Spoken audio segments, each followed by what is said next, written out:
Peace and blessings, everyone. Welcome back to the Still Whole Wellness channel. This is Dr. Lori. You guys know that Still Whole Wellness, this is a place where healing happens every day. That is our motto. And I've been so fortunate today because I've been able to speak with now the second really dynamic person um, for the day. I had another interview earlier today, and I am trusting that this second interview will be just as amazing as the first. So today we have our guest Shirkydra Roberts, and Shirkydra is a engineering officer in the U.S. Navy, and she is also a survivor of childhood sexual assault. And so, Shakidra, we just want to welcome you and just ask you to go ahead and share your story with us, if you will. Hey, Dr. Lord, thank you so much for having me. For all the listeners, thank Absolutely. you for the support and for tuning in today. I'm actually excited to be here on platforms that are built to help us heal, to help us tell our story, to help other people heal and feel more comfortable telling their story. I was first molested at the age of 5 years old, and it went on till about 14 years old. In this Okay. place in my life, I was, you're young, you don't know what to say, what not to say. I tell people all the time, I didn't tell my mother till I was 25 years old. But in that place, I was dealing with a lot of pain. And not just that pain from my story, but also my environment. Growing up, we weren't spoon fed. We didn't have the wealth. We didn't have, the opportunities. It was three generations, one house. I saw my mama hustle. I saw my mother grind. I saw my mother, go out there and figure a way out. So when this Hmm. happened to me, it was like, do I burden her with something else? And she's already trying to Hmm. figure life out. Do I tell her because I know she's going to be unhappy? So that was the first thing I was dealing with. The first thought of my mother's already going through. Should I tell her this too? And also, if I do tell her, will people believe me? We do that to ourselves. Will people really believe us, or is it going to be like, no way, this is true? So I kept this inside for so many years, and it affected me in school. It affected me in my life. It just affected me, until you really start that healing journey. So as time goes on, Shakidra, I'm sorry, but I really want to just highlight something there because I don't want to just kind of glass over it because I think it's very important to mention the fact that you were having some very, very adult like conversations within yourself, in terms of telling your mom, yeah, and thinking about the additional burden or problem that it would cause behind you disclosing. And that's something that I think a lot of survivors, have in common of, yes, shall I tell or shall I not? And having our own reasons behind that. But that's heavy for you said 14, about yeah, 14 when you yeah. finally, And, that's a and, it, lot. and I think I was younger, but when you see your mother, and I think it's within our culture, it's within our community sometimes, mothers sometimes can't hide what they're dealing with, trying to raise their children financially, just trying to figure it out. And so the kids are exposed to your parents' emotions early at a young Hmm. age. You hear the Absolutely. arguments, you see the relationships, you see a lot to where it puts you in a place like, man, I already see my mother going through. Why should I bring this to the table? And at a young age, I was already in the mindset like, if I can make my mother happy, I'll just take this hit. I was making that decision Wow. young, like if I'm not going to be the one to bring my mother any sadness, unhappiness, and I had those thoughts as a young girl of I'm not going to add to her table. I Hmm. saw my mother. I was the youngest, so I slept with my mother. I was around her all the time. I remember the tears. I remember the Hmm. struggles. Me, my brother, sister being in one room, one bed with Hmm. my mom. I just remember those things very young. So it was like I'm not going to add to her plate. I didn't That's feel a like lot. That is. I didn't feel like I wanted to add to her plate, you know. But on the other side of that, I still felt like, man, my mom, like I need her to hear my cry without me crying. I wanted Mm. her to see what I was not showing her. You know what I'm Hmm. saying? And so because this pain, and this is what we talked about, because this pain point, I went to other pains. I went to Mm-hmm. cutting. And when I started cutting, I remember the first time being in the bathroom and looking in the mirror and just crying. And you see the blood. I started cutting, and it was to the point where I just want another pain. I just wanted How to. did you how did you, and this is always like so fascinating to me, and I think I shared with you on during the pre-interview that I worked in mental health for quite a few years, and definitely have come across my share of clients that were cutters. Yeah. And it was always like astounding to me because I always wanted to know, like, how do you even know to go to that as like a coping skill, I guess, or a coping mechanism, I guess. Not necessarily a skill, but how did you even know to do that? I think being in environments where you see or you hear about people committing suicide. I'm in high Okay. school. I was in high school at this point where you're watching videos and you're already talking about, emotions and feelings. You watch the movies, like you're exposed to these things, and you talk about it. People are talking about it. I had Hmm. friends who talked about it, and it's like, I never would have thought, like, me thinking about like taking my own life. Like, no, that's not me. My mom didn't induce that. She didn't approve of that. And raised in the house with my grandmother, she had us in church. I knew and grew up around like suicide is a sin. So I think the cutting was not to harm or take my life. I was cutting just so I could feel another pain. And Hmm. two, on the other side of that, I was like, maybe just because people can't see what's going on internally, I can make some external marks for people to see. And that was That's my outcry. that was the outcome.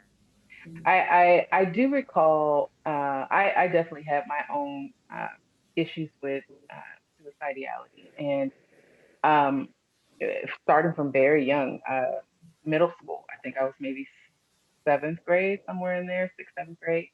Um, but even before that, in like the fifth grade, I believe, I remember using, and I only knew to do this because I had seen another kid do it. But I remember using a an eraser on the back of my hand and like carving out like letters on the back of my hand. And again, like I said, I only knew to do that because I'd actually seen another kid do it, but I don't even know if at that time if I associated it with trying to have that outcry, as you said. And then of course in, like I said, middle school, I recall going to school with a bottle of pills, some aspirin that I took from the family medicine cabinet, and going in the bathroom and attempting to take the pills, and another student coming in and ultimately stopping me and kind of guiding me to the counselor and things like that. But I remember going home, and it's funny you should mention us being in church and things like that. That's kind of one of the things that was very one of the things that kind of connected us in our stories. Is I was sharing with you that I'm a daughter of a pastor, and I remember it not being one of those things where your parent kind of takes you and holds you and tries to comfort you and try to get, it wasn't that at all. It was very much, this is a sin, you know, Yeah, you're yeah, about to get a whooping, yeah. for even trying it, because now you got the counselor, calling the house, and you're causing a problem for us. Mhm. So that's very, very interesting. So when you began to cut, was there anybody who noticed it? Was there a counselor? Was there a And this clergy person or? And because, like I said, I was in high school, so this was the time where my mom was trying to keep us in good school. So my guardian was someone else. My mom, I call her Mama Tracy, and my friend and one of the volleyball girls, she had grabbed my wrist, and she didn't let me know. She didn't let me know that she knew, but she had grabbed my wrist, I guess, from practice, and felt the blood leaves marks. Hmm. And so I'm in class, minding my business, and here comes the counselor calling me to her office. She's like, "Hey, one of your volleyball players are worried about you." And I was like, "Why?" She's like, "Let me see your wrist." And I just bawled, and I was ashamed, and I was embarrassed. And then The girl who did it, I wasn't mad or upset. I was really like, thank you.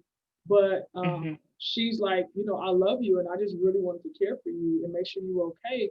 Then I went to track practice like it was nothing. And my coaches walked up to me and was like, let me see. And it got to a point where just like, I didn't want this attention. Mm-hmm. But at the same time, I felt like people hear my cry. And people don't know Mm-hmm. where I'm crying from, but this is my outcry. And so they called my And mom, so, Mom Tracy. But my real mom did not know. She didn't know till I started telling my story. Like she learned 25, when I was 25 and up, she didn't know this happened. I was able to keep this with Tracy. So it never got wow. to my mom. Because I'm sure if it would have got to my mom, my mom probably would have been like, one, like, what's going on? Because like, what's going Mm-hmm. on in the house to get you here? Because my mom just, we had clothes on our back, roof over our head. We were now living a better lifestyle than how we grew up. And so I'm sure that would have raised an eyebrow, like, hold the gas. But Mm-hmm. it never got back to her. It never got back to her. I was able to keep it in the Tracy household. And so I think we have so many similarities in our story, Yeah. and that's one of the reasons why I was so excited for us to be holding this space today. Because another thing that we have in common is that we didn't disclose anything uh, until after we were out of Yeah. harm's way. Yeah. Yeah. So you were with Tracy, who you consider to be like your second mother, um, when things started to kind of come to light. Yes. And I was away from my abuser, and I once lived with him. And once I was away from him, and it was almost like I felt safe enough to be able to There you go. say, okay, this is what's happening. And I I think think that's very, too, very interesting. outside of safety, you get to a point in your story where you can't suppress no more. You can't hide Yeah. anymore. You can't Mm-hmm. put that, we talk about the mask. You just can't do it anymore. It starts Mm-hmm. to come out, and it starts to come out in ways you can't control it. So outside of me, like I couldn't. It was hard for me at night in the dark. It was hard for me sleeping by myself. Everything was hard for Mm-hmm. me. It was a struggle for me. You end up going to the bathroom in the middle of the night. Like I struggled, dealing with who's waiting to attack me. I grew up in that mentality of somebody's waiting to attack me and I won't be able to defend myself. So that fear, that was a fear of mine. I like sleeping with the lights all the way off, pitch dark, thinking somebody's standing over me, just waiting to attack. Like, I just had that somebody's going to attack me, and that haunted me for so long. And like until I was, like I said, in my late 20s, stopped that feeling. But yeah, that was part of the healing process. Mm-hmm. So it was that cry, cry, cry, and then at 18, went off to the Navy, and then still had some interactions, like it messed with my friendships, relationships, just different things. And I went to drinking. I was drinking 7 days a week. When I went to Mm-hmm. Japan, I wasn't even 20 years old yet. Like I was drinking before the legal age and stopped at 20 when God saved me. But I had to find my journey because the people that were part of my story were children of God. And that affected me because it's like, God, if this is what you produce, I don't want to be nowhere near it. I saw a man, woman in church, and I was just like, nah, you ain't getting close to me. Like, it was hard for me. Like, I'll come for the word, but like, don't get close to me. Or what are you No. finding behind the scripture, behind Mm-hmm. the preaching, behind like, what are you hiding behind the cover up of perfection? Because I remember when someone once told me, "You want to know a preacher's sin? Listen for the sin that he or she doesn't preach about." You know, Mm. and that used to hit me like, okay, watch how they treat their wives or women in church. So anytime like anybody hugged me the wrong way, and I felt their hands was too low, they was too close, it was just like trigger, trigger, trigger. Mm-hmm. Because when we don't Constant. do, everything's a trigger. Like any little thing is triggered. And you get Very tired, true. like, I feel triggered all day. This can't be right. This can't be life.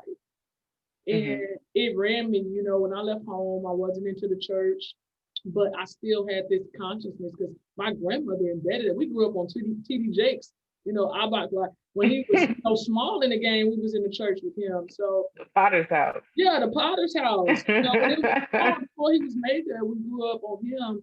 And so I knew Christ. I knew about forgiveness. I knew about just going through life and trials and tribulations, but I didn't know to what extent. And, I remember being in the club New Year's on 2010, and God was like, this is not the lifestyle. Like, you can't fake it for too long. And I was in the club and I was partying, I was drinking, but I didn't want to do it. It was just something to do to suppress what I was feeling. I literally became the master of suppression. Like, I could suppress my feelings about anything. You could not tell. Somebody used to always say, you're hard to read. Good. I thought that was a good thing. Like, I was able to. Yeah, that was protection. Yep. It is a protective measure. Yeah. And we think like, man, I just don't want nobody to get close to me. No, it is a protective coping mechanism that we have to address and be real and honest about. Do you feel that that is something that you still struggle with people getting close? It certainly is for me.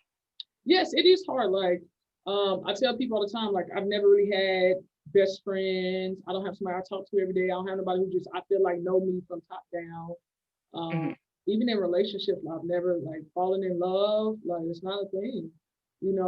I had to get through my healing process to finally be like, I can settle down and be married and have kids. I just got to that at the age of 30.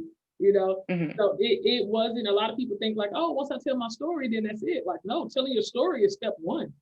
Yeah, that is just the beginning. That's like just the beginning. Like, healing don't even start yet. Now you almost re-trigger it so that it can now heal properly. You understand, like, all those feelings and they're going to come back, but now you're going to deal with it the healthy and the right way. And so the healthy way. It was different, as far as my spiritual walk and my journey. It really helped me knowing that, I always thank my grandmother. Thank you for planting those seeds in me early, because I don't know if I would have went through the forgiveness process, went through the understanding process, saying like, yes, you did this to me, but you still deserve forgiveness. You still deserve to be loved. You still have a and your abuser was a family member. Am I remembering that correct? Okay. Yep. Okay. And so how has, if at all, how has the family dynamics changed as a result of this coming to light? I think it changed initially because everybody was in shock, because like, they're family members. It ain't like you just throw family away. So it's like, Right. okay, well, now that we know, how do we deal with this? Because we can't hide from it. The elephant can't stay in the room. We can't stay angry and mad and ask why, what, and all these things. What do we do? And I think when I saw and understood my purpose, is everybody followed my lead. When they saw I was walking out healing and forgiveness, they walked out healing and forgiveness. But if I was angry and mad, they were going to be angry and mad. And so it almost was God saying that if I didn't have the heart and the resilience, if I didn't have it, my family wouldn't have had it either. And what I realized was, how I looked at it sometime was unforgiveness. And when somebody loses everything, because when my mom responded, she was like, oh no, we're gonna shut it down. Everybody gonna know, like, this is what's happening. And so everybody knew. And for the family member, you literally lost everything overnight for a moment. You know what I mean? Like, lost everybody, like, isolated from the person. And so because of that, I remember having a phone call. My phone rang, and I remember when my phone used to ring, when this person called me, it was just like anxiety and like, what now? And like, let me put on this face and be cordial. What's going on? What do you need? But it was like, you don't have to do this anymore. I don't have to talk. I don't have to. It's my healing process. I don't have to do this anymore. This was coping. This was trying to figure, like, forgiveness doesn't mean I have to talk to you every day. Forgiveness means I release you. And I don't want anything from you. I want you to be happy. I want you to understand I forgive you. But I remember one thing that they told me was like, they wanted to commit suicide because they literally lost everything and they couldn't take back what they did. And so how I looked at it was, my forgiveness saved a life. And that's what we don't always realize, is how we respond to people can take or save a life. And I found that to be more important than the pain that I endured. Like, yes, it was trauma. Yes, it took a toll on me, and I could have possibly took my life. But the fact that I could love enough, love myself enough, love God's people enough to say, you know what? It took me a long time to get there, but I'm here, and you too deserve to have a life. I'm not going to hold you in bondage. But you have to answer for what you did, later in life. You know what I mean? I can't hold you. I can't take it back. Jail not gonna help me. Money not gonna help me. That doesn't heal anything. I just wanted to release you out my system, and now I can go on and live my life. I don't have to Mm-hmm. be in hiding. We don't realize what hiding is, and it's almost like hiding. You're constantly telling people a lie. And you build Yeah. so many lies that you build another person, and you're like, who is this person? It's not even me. And then you're always Mm-hmm. like, I can't be my true self. You can't because you're not true to yourself. Yeah. I think that's one of the reasons why it was so important for me Mm-hmm. to start talking and to start really on this journey with Yeah, helping other people and even in sharing my own story was so that I could get to a space where I could absolutely just very authentically be who I am. And in the beginning, and I talked about this in one of my videos, uh, where I was saying that in the beginning, your reason for telling your story, it changes as yeah, your journey goes. yeah, yeah. You know, and so I'm sure you could probably relate. In the beginning, it was I need someone to save me. I need someone to fix it. Mm-hmm. And then it went from that to understanding that I had actually begun the process of fixing myself. So I no longer needed that. But then it was, I wanted people to feel sorry for me, you Mm-hmm. know, and the attention that I started to notice that I got from it. And then as I continued to heal, then it became okay. I don't need the attention. I don't need people to feel sorry for me.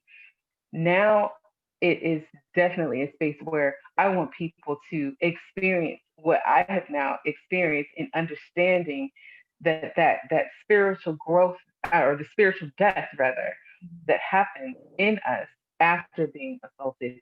Mm-hmm. You can be reborn after that, and it's the reason why my company is named what it's named, Yeah, Still Whole Wellness, yeah. indicating that you can absolutely still be whole after being sexually assaulted. So your story, the reason of why you tell your story, it begins to shift as your healing journey goes on, and I think that's really important to highlight there. Um, so now with the family, how has your family embraced you telling your story now? Because now you're kind of Yeah, out you're there. you're telling it in Yeah. from a different space now. It's out there. You're a life coach as well, and so and a public speaker, a motivational speaker. And so, how has your family embraced you telling your story from this space? I think like most families, especially like when you grow up in that household, like, hey, what happens in this house, stay in this house. We don't like Mm-hmm. people in our business. Like, how we grow up, right? Mm-hmm. And so at first it was like, no, no, no, like, okay, we forgive and let's not talk about it ever again. And I'm like, that's not where God's taking me with this. Like, Mm-hmm. and I remember talking to the family members that were a part of my journey and my mother, and I'm like, hey, when I speak and talk, it's not to belittle you. It's not to target you. It's not to be negative towards you. I'm telling my story for the benefit of other people. I need y'all to resonate with that because I'm not going to be quiet. I'm not going to shut up. And this is what I know God has for me to do, to use my story to impact the world. But I need you to understand, but that it's not anything towards you. And I think having Mm-hmm. that face-to-face conversation, it helped them. Like, she gonna do it whether we hop on board or not. And then Mm-hmm. so Right. as they got more comfortable in hearing me say it and saw that it wasn't bashful, it wasn't negative, then everybody kind of hopped on board. Like my mom always said, "I'm thankful that you use your story the way that you do." Mm-hmm. And I can agree with you there. That's been kind of the challenge for me. I guess initially the challenge for me was trying to figure out how to authentically tell my story without telling my family's story, and bringing any additional shame or embarrassment or anything like that to the family name. But also very much like you, recognizing that this is the space that the divine wants me to sit There in. you go. This is my purpose, this is my calling. And so being very strategic and very loving in answering the call, but making sure to not tell their story and There you making go. sure that I very authentically told mine. There Yeah. you go. And that is Yeah. important for anyone that is ready to tell their story. It has to be your story, your piece Mhm. of the story, because there's a lot of other parts that are not Mhm. mine to tell. You know, my Yeah. sister's story, my brother's story, my mother's, story, my grandmother's story. Like, it's not for me to tell their story. I have to tell mine. And even Mhm. the players in the story, I still have to say how I felt, what happened to me. I can't think how they, I can't tell you what they Mhm. thought. I can't tell you what they went through. You know what I mean? It's just, this is my story, and how I Mhm. explain it. Like you said, you have to be strategic and understand that Yeah. if you're doing it out of love and you're doing it for the right reasons, then it shouldn't come off, bashful. It shouldn't come off belittling. I listen to Joyce Meyer talk about her dad all the time, Mhm. I and it's love like, Joyce Meyer. yeah, yeah, I love just, I you hear her love talk her. about her dad all the time, and you're just like, it's Mhm. not from a place of anger or bitterness. Mhm. So I advise anyone, when you're ready to tell your story, make sure that you started that healing journey, and you're not just like, oh, I'm finna just reap and just mow it all down. It is Mhm. important to make sure that it comes from a healthy place. And wouldn't you say that the way that you were talking about the story, wouldn't you say that the way that you shared the story is an indication of where you are on the healing journey? Because you're referencing Joyce Meyer, who I absolutely adore. I've been listening to Joyce Meyer, my God, Yeah, since I was yeah, like yeah, long 15, time. 16 years old. And definitely listen to her share her story a number of times. And you're absolutely right. She definitely tells her story very authentically, but she tells it in a very loving way, and it suggests that she's done some inner work herself, you know, to where it's not from a place of you know feel sorry for me or hate the person who did this to me. Yeah. It's not that at all. It's just this is what happened. This is how I've grown. This is what I've learned, and it's a very very loving space. So would you agree with that? That that's kind of a indicator. It is. It is because remember, I know we discussed. You can tell if somebody is still broken Hmm. when they're telling their story. Like, you get, coming from a speaker's place, it's like, I'm telling, I'm coaching individuals how to get through stories like mine. I'm coaching people into purpose, into gifts, and you got to sit back and be like, how you want to coach me when I see you're still going through? Right. So it is important. Exactly. You have some people like you only just want to tell your story. You don't want to be a speaker, you don't want to be a coach. Cool. But when Hmm. you get into an element where you're doing something business, career, community driven, where you're talking and exposing how to get through and overcome, but you haven't got through and overcome, then Hmm. it's not that the process is ever over. It's the fact of where you are in the process. Are you healthy enough to bring somebody else through it? Hmm. And a lot of people don't gauge that. They're like, oh, just tell my story. But if you still like first sentence and you breaking and boo, Hmm. like, you might want to reassess. We got to reassess. You know, Right. you get through that season. You know what I mean? So I do Right. think it is important that we reassess. Like, I don't remember the last time I told my story where I cried. It's been Hmm. years because I've been on this journey and speaking and talking about it so much. It's like, it's exciting for me. Like, listen, yeah, I've been through this, but this is what it's done for me. Like, it's amazing Exactly. when you conquer and realize what you conquered and then use that tool and everything else that you do. Nothing can stop you. Like, Hmm. it's amazing. And so To I help think somebody else. it helps somebody else because everybody have not spoke up for themselves. And it's not saying that, everybody's calling this to tell the whole world. Maybe therapy, counseling, telling your best friend, like anything to release. And that's what I come Hmm. as a coach. It's about you. I'm not saying you have to be like everybody else and put it in social media and on a video, but what do you need to release yourself from that dead weight? Hmm. What does Yeah. that look like for you? And then after you do that, then who do you want to be? Like, where are you going? Because everybody don't Hmm. want to be an advocate. Everybody don't want to be a speaker and a coach. So what do you want Right. to do? And you can still use that story and what you want to do when it comes to perseverance, resilience, discipline, being focused, Hmm. driven. Because if you conquered this, then if this was trauma, nothing else should be able to tell you that. Everything else we should be able to push through. Push Now through. you mentioned one of my favorite words of the English language, and that is resilience. And it's often said that those who are survivors of sexual assault, that word is kind of synonymous with who we are and what we've overcome. How would you say that that word relates to you? I think it's in everything I do, and I correlate it because I tell people, outside of being a part of the Me Too world, I'm in the leadership U.S. Navy where the only black, the only female, sexism, Mm-hmm. racism, assault. You still deal with verbal, unintentional, and you have to be resilient because Mm-hmm. those things can still bring you trauma. Those things can still trigger you when you're in a place where it's like, I'm losing control and I've lost control before. Somebody took control from me before. How do I deal with this in a controlling manner? How do Mm-hmm. I not let this get the best of me? And so, because I had to be resilient, like being resilient in that place, and then realizing that that characteristic and that trait has been a part of my entire life. Mm-hmm. And so it's almost like we all have that word, we have it in common. We do. We do, because We really everything we do. do takes resilience. Yeah.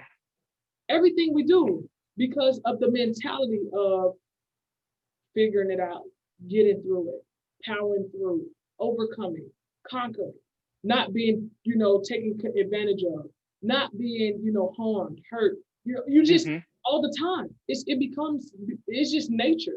It becomes second Mm-hmm. nature for you. And so I think it's important to embrace that as well. I definitely agree. In working with uh, in the mental health field with substance abusers, that's the primary population that I worked with. Mm, Loved that population, and I think one of the things that really drew me to them was discovering after working with them that many of them were substance abusers because they had been sexually assaulted. And in listening to their story time and time and time again, Shakidra, I can't tell you how that word resilience was just like the undercurrent mm, of that whole population. Because once you once you have become identified within the family unit as the substance abuser or the problem, or as they say in the mental health world, the identified client, um, you have to have that resilience. It's like mandatory. yeah, It's it's a must. mandatory in order. Say again. It's a must. It's absolutely a must in order to just be able to even get through some of the stigma and the shame and the abandonment sometimes that you can receive even from family. Yeah. Just getting through that, it takes a certain amount of resiliency.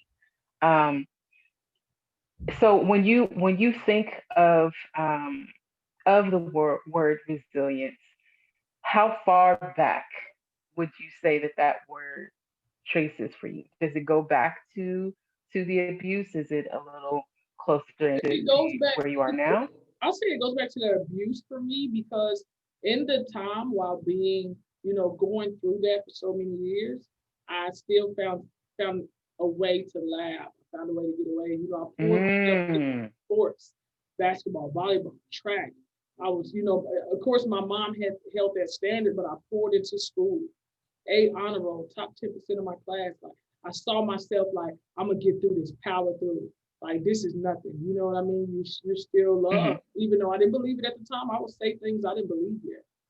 You know what I mean? mm-hmm, You're attractive. I would say things I didn't believe. I didn't even start dating really until high school because I was covered up. I was a tomboy. I was just like, I don't even want to be seen, touched, nothing. I'm good.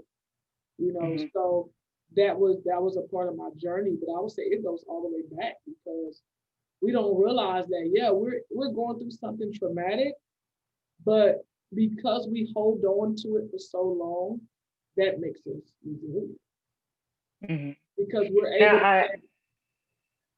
go ahead. Go ahead. I'm sorry. we suppress that down and we figure out ways. We're trying to fight it. We're trying to figure it out.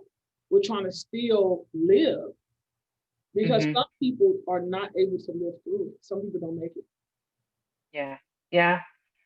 You're absolutely right. Some Some people people don't make it. absolutely that yes, they don't make it. And I think it was you that we were talking about that spiritual death, how, you know, you know, mental health, the world of mental health, how they will draw the comparison between suicide and sexual assault.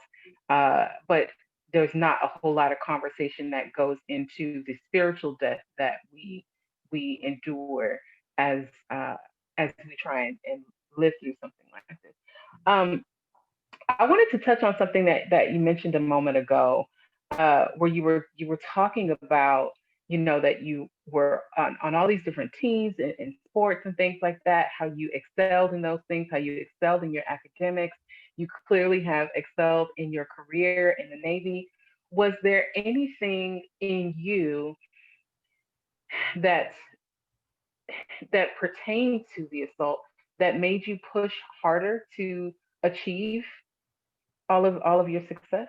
Yeah, because you got to realize when you are in that abandonment, insecurity, you want the approval. That Hmm. approval addiction comes from that place of not feeling love, not feeling like Hmm. anybody accepts you, not feeling like that. So it's like, okay, in order to be accepted, you got to win. In order to be Yeah. accepted, you got to be the best. In order to, Hmm. do this, you got to perform. And so I wasn't just doing it because it was fun. I was doing it because it's like I got to be good to be accepted.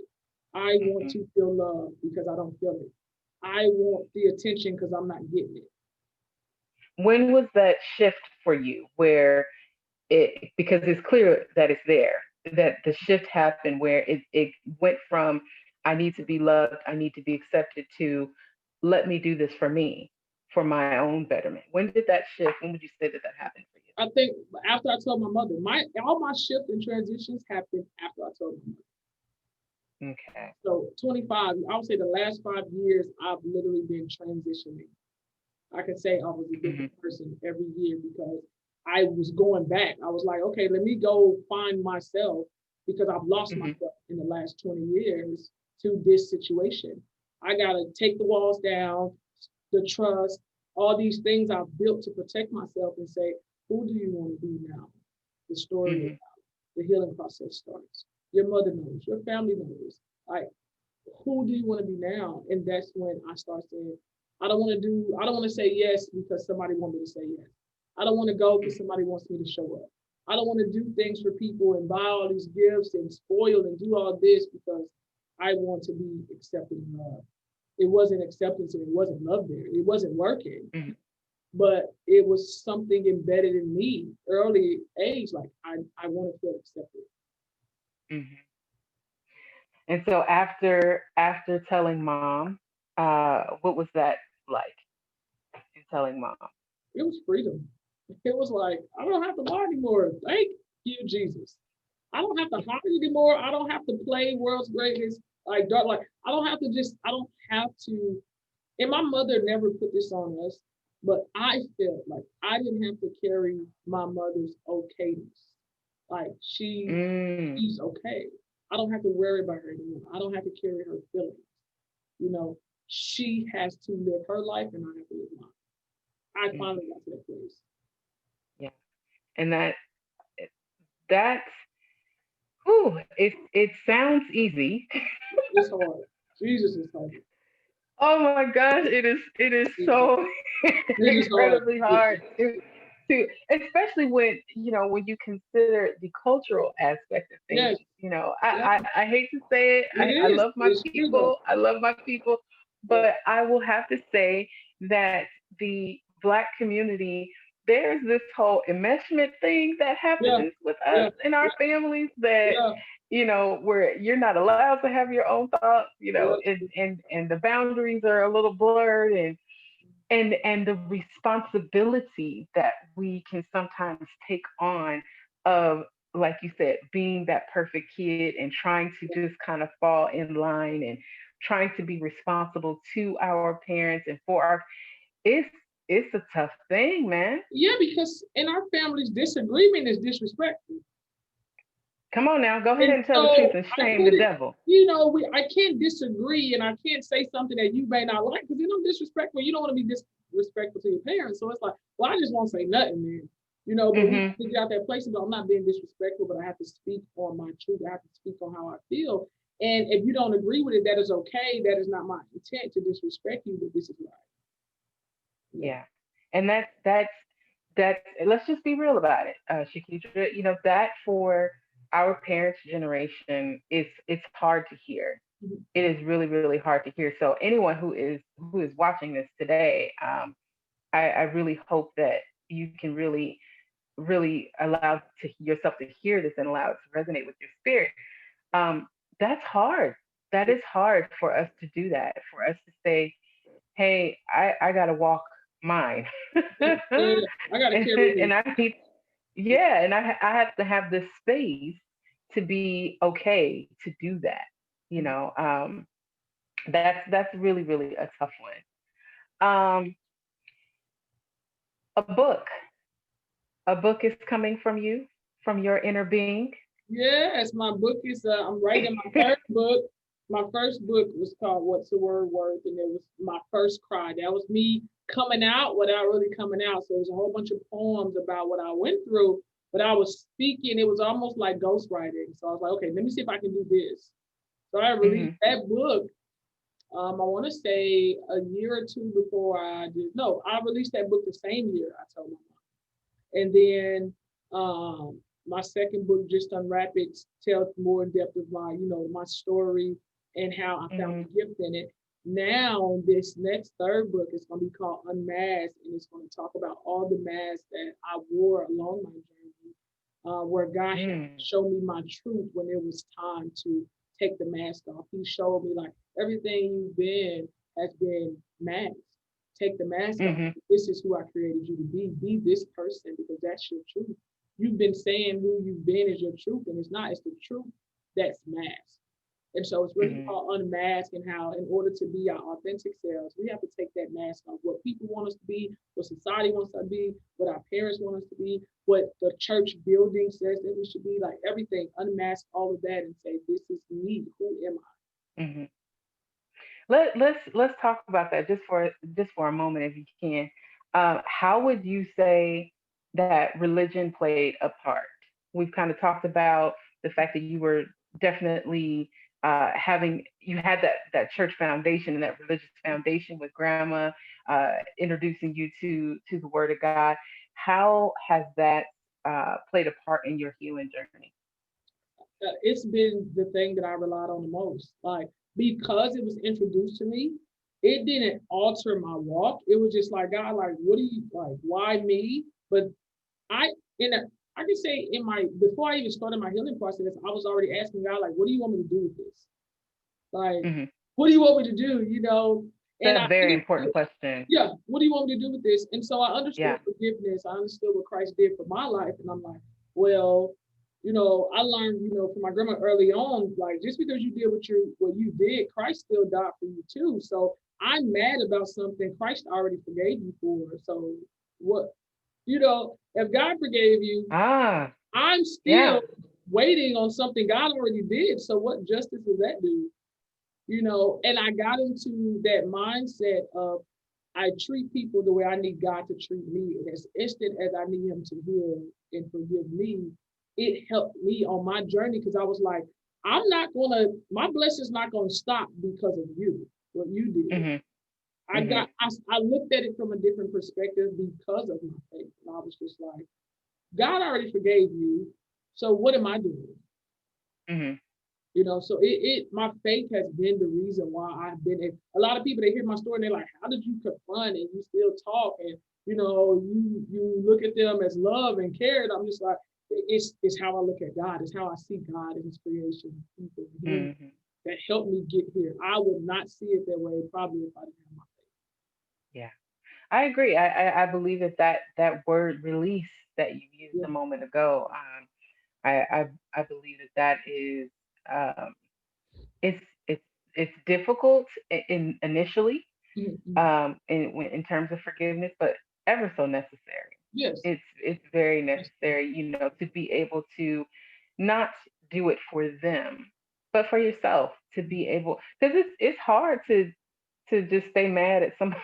Yes. It's hard to I hold a was, grudge. And we good at it. yeah, Mama and mama oh know how to yeah, hold a grudge, baby. and I the way that I like to phrase it is I got to a place where I could look at the abusers, because there was more than one for me, Mhm. where I was able to look at them through more compassionate eyes. Yeah. I was able to see them as Christ would see them. There you I go. was able to see them as children of God, just as I'm a child of God, and that is what really helped me in releasing them and being able to forgive them, and then also to acknowledge that I myself am not perfect. Yeah. Yeah. I myself am not There perfect. you And go. so how dare I try to hold you to something and be angry with you and unforgiving towards you when there's things in my own life that are not pleasing. There you go. And so that those two things right there together really is what helped me to release. I didn't want to be angry anymore.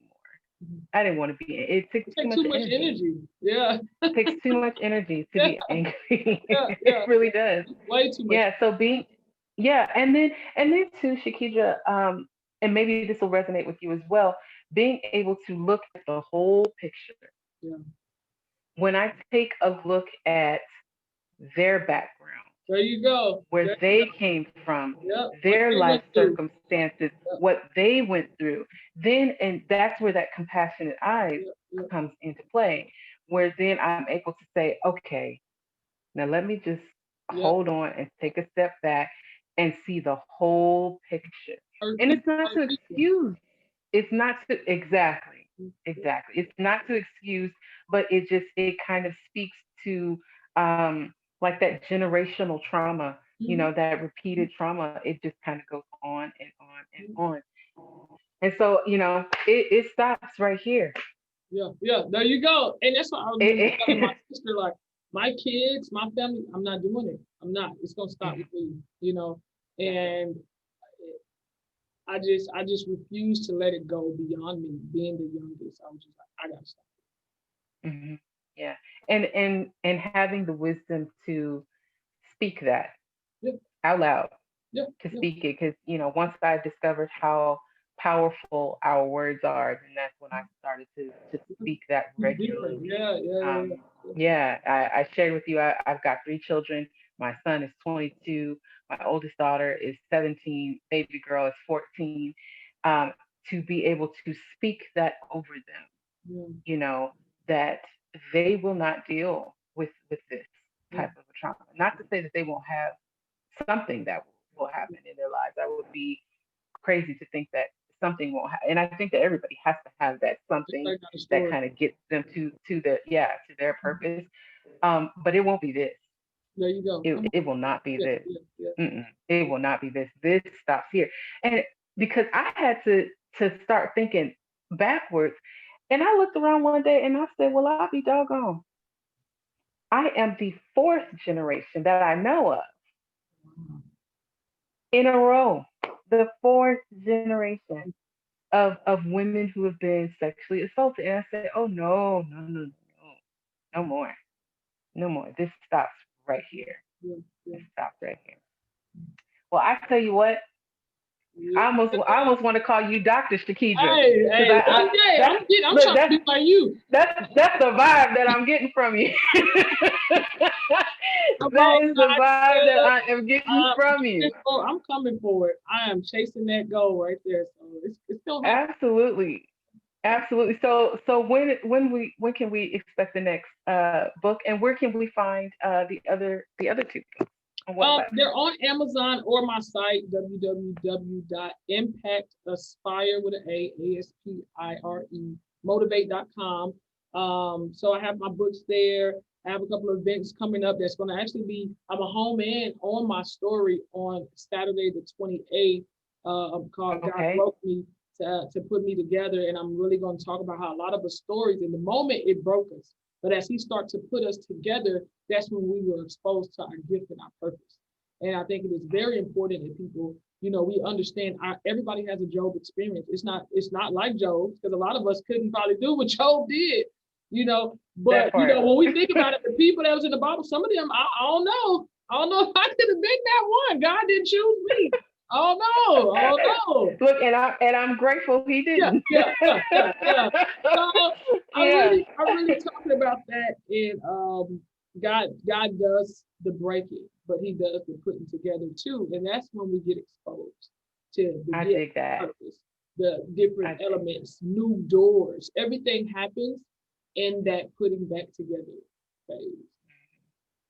Well, uh, first of all, before I move, how can people hear that message, or is it a conference or? Yeah, it's a conference. It's on Saturday, November 28th. And you can either look on Okay. my page on all social media, Shirkydra Roberts, or go on Eventbrite and look up God Broke Me to Put Me Together, or just look up my name and you'll see. But that'll be the 28th at 12 p.m. Pacific time. That makes it 2 p.m. and then 3 p.m. for Central and Eastern time. It's a panel of 9 other women that have stories about being broken and how God used that brokenness to put them together for their divine purpose. So I'm excited to hear from them and just see that there's always somebody who can relate to you, and there's somebody for everybody. There's somebody Yes, for everybody. So, yes, yes, yes. That is so true. This has been a pleasure. yes, thank you so This, much, Doctor. You're I'm the telling real you, doctor.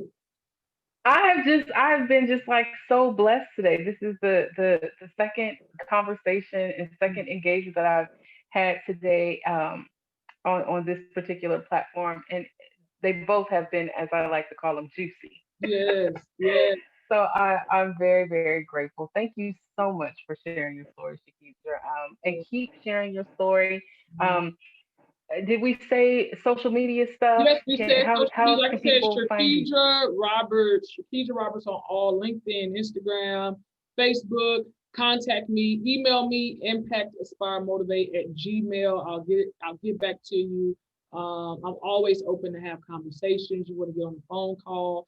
I love it. I enjoy it. This is what my passion and my gift is. So for anybody listening, you feel like, man, I don't know where I am, and I don't know where I'm going, and I need some help and some guidance. That is what we're here for. We're here to help you guys Mm, because we've been there too.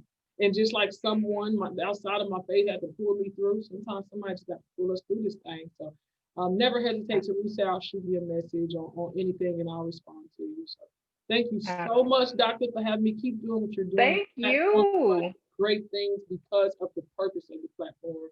You know what I mean? Yes. You said yes, and I appreciate your Hmm. obedience and your yes. Well, It, I'll tell you what. The divine was making it hard for me to continue to say no. yeah, yeah, yeah. And that's usually what happens. Because we always be like, we're not worthy, not right now. We're not ready. And he be like, yes, I you are. Let's go. I told myself, I said, you know what, and this is something that I've begun to relate to clients as appropriate, and that is I have gotten to a space in my life where I am done with needing to get uncomfortable before I move.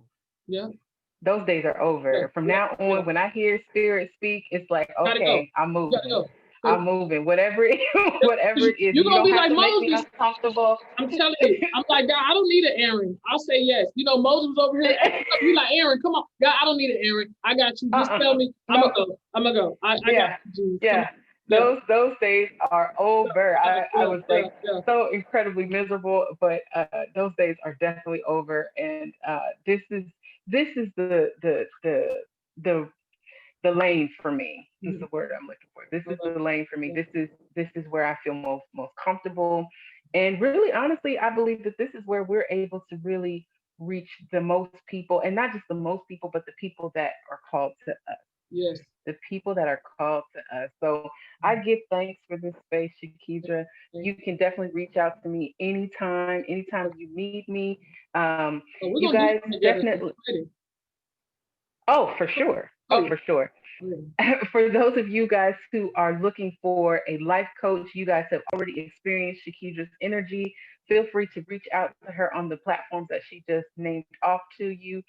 For those of you who are interested in more of what Still Whole Wellness is doing, feel free to reach out to me on Facebook at Still Whole Wellness, on Instagram at Still underscore Whole underscore Wellness, on Twitter at Whole Still. And if you would like to reach me directly, feel free to reach me via email at stillwholewellness@gmail.com. You may also reach me on my website at www.stillwholewellness.com. I give thanks for everyone who's been able to listen into this discussion. Thank you again, Shakira, for sharing your story. And we will see you guys on the next video. Peace and blessings. Mm.